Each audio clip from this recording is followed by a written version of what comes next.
Luto time mga moms! Magluluto tayo ngayon ng teriyaki tofu. Madali lang po to kaya samahan nyo ako. Kailangan lang natin dito ng 2 pack na tokwa.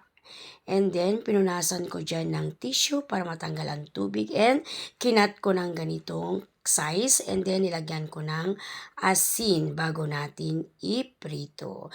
Gawin lang nating light brown dahil double fry natin. Ayan. Sa part na yan, double fry na natin ang ating tokwa. And then, iset aside muna natin dahil gagawa tayo ng sauce. Yan, ginamit ko dyan is margarine. Pwede rin tayong gumamit ng butter. Ginisa na natin dyan ang sibuyas and syempre yung bawang. Ayan, mabango na. Then, naglagay tayo dyan ng 6 tablespoon na toyo at 1 cup na water. Ayan, ganyan lang kasimple.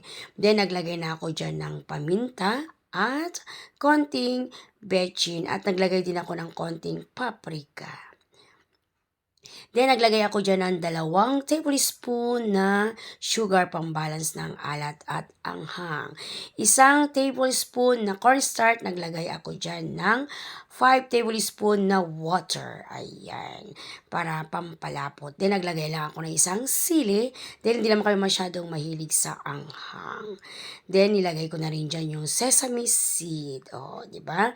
Then, okay na yung sauce natin. Pwede na natin ilagay ang ating tokwa. O, diba? Ganun lang po kasimple ang ating teriyaki tofu. Ayan, ipiplating na natin. Dahil pwede nang kumain. Ayan, naglagay lang ako sa ibabaw ng dahon ng sibuyas. Kain na po tayo. Thank you for watching.